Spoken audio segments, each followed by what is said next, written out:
Hi guys, welcome back to my channel. Please subscribe to my channel by clicking on the red subscribe button. Okay, good morning.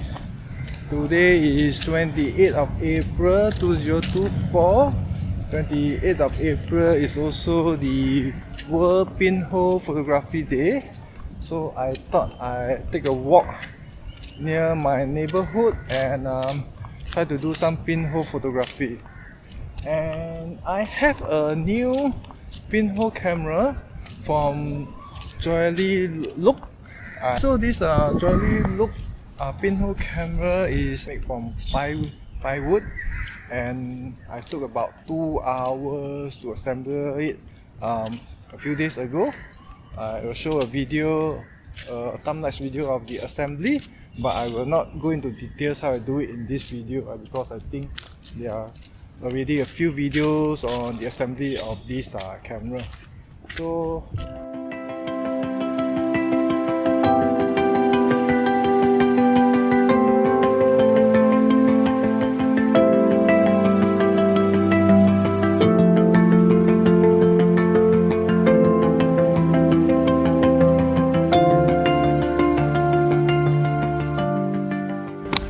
okay, so this is how the camera look like when it goes up. It's just made of thin plywood, right? And I have here a box of Instax mini film. This is expired in 2020 July, but I think we could still use it to test, right? So this is how the camera look like, and this is the front. You can just open up and sort of like bring it out. Right, so this is the bellow, this is the viewfinder, and this is the latch that will latch the front standard to the different slot here, so that the focal length is changed. Right, so here is the back. There's an exposure guide view here, right? So you can set it to whatever light condition that you are in today. So today I think we are more on the sunny side, right? The sunny side, and then from here there are different marking to let you set what is, or to let you refer to the focal length. So let's say you are taking landscape and you probably need something like 1 second or half second or so, right?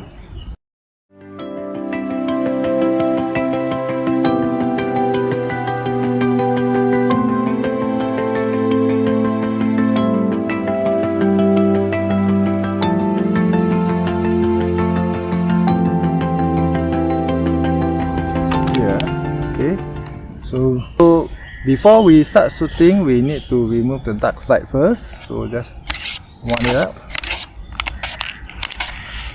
Alright, just winding and winding. Okay, and the dark side is removed. So the first piece of film inside here is ready for exposure. So because for pinhole camera, the exposure is usually quite long.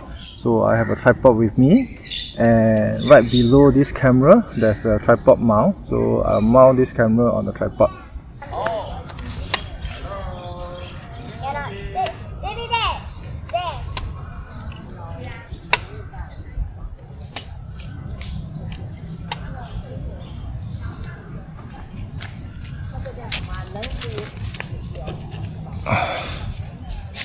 Okay, time to mount the camera on the tripod.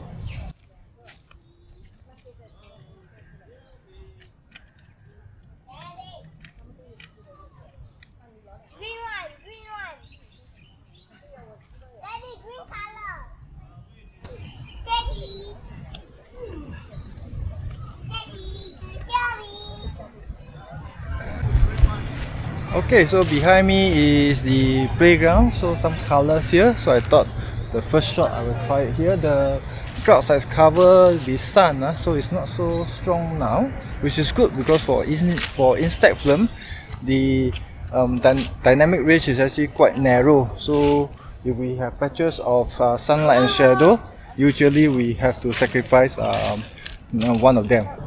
Right, so this is the scene. just this yellow thing. Let's see how it look like. Let's try a 2-second exposure, huh? So here we go. 1000, 2000. Push it back. Right. So to process the film, we just need to wind this wheel. It will push the film through a set of roller and spread the chemical across the film. Right? So this is what I mean. There's some chemical here. When you push through the roller inside, it will spread the camera across the film. So let's see how it turned out.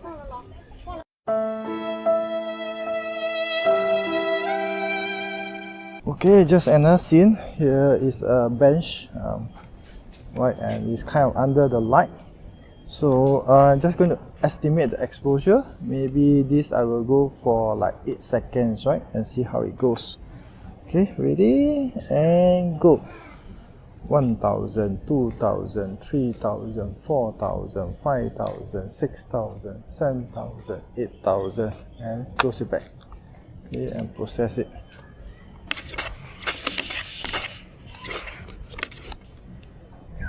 Okay, so this is how it turned out compared to the original scene. I think the film is really expired and it has a blue cast. Right, you can compare the actual color here. Right. Okay, but for this time, I think the 8-second exposure is quite alright. Okay, so that will be a starting point for my exposure under the same light condition. Okay, so let's move on and try another scene. Okay, I spotted something here. So this is like a shutter run practice track, right? So it's red. Okay. And what I'm doing here is to extend the bellow all the way to the front, right? Okay. And maybe if I tilt the ball head, let's take a look at the viewfinder. Right, something like that. I hope you will get the words in focus. Right. So let's do exposure. 8 seconds. Let's try it. Same thing, 8-second exposure.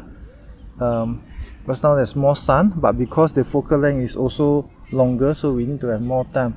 Let's go for 10 seconds then, right? Just estimation. Okay.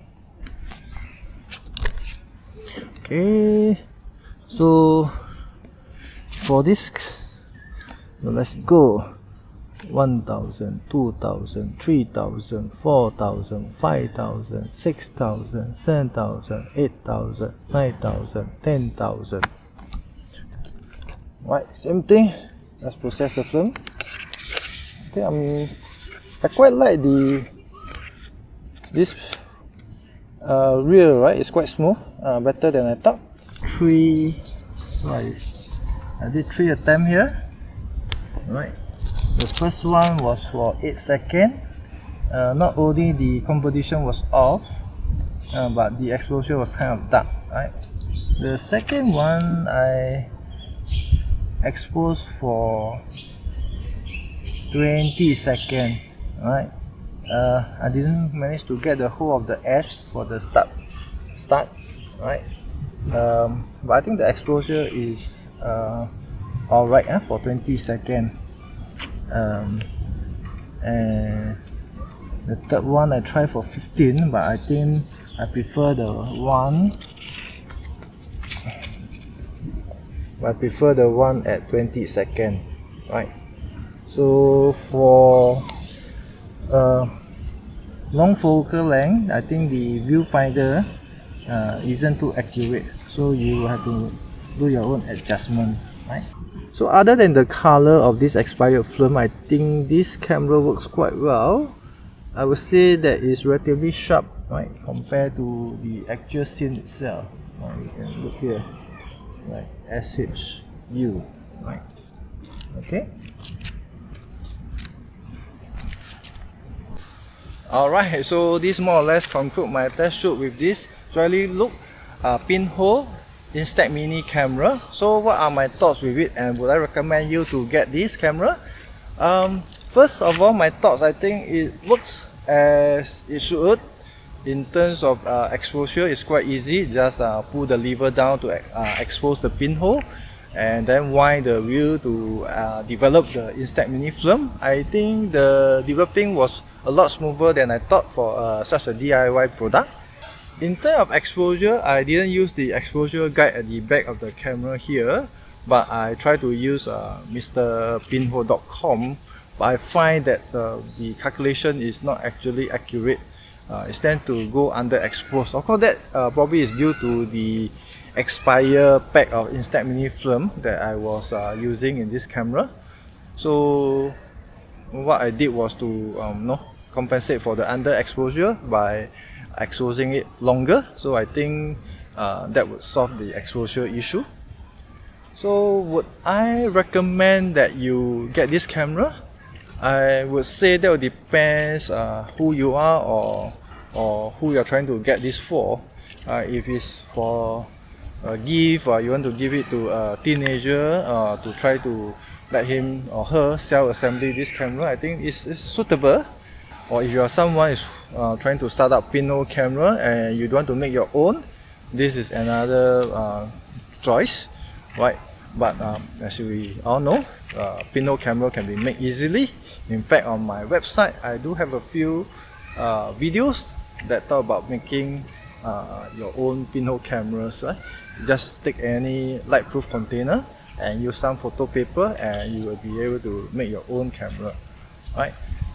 However, if you decide to buy this camera, there's a link in my video description that will send you to their website, and I think that qualifies you for a small discount, 10% if I'm not wrong. Alright, so that's all for today, and thank you for watching my videos. I see you at my next one. Thank you, bye! Hi guys, we have come to the end of this video. Please like it, share it, and finally do subscribe to my channel, and I see you at my next video. Take care, bye!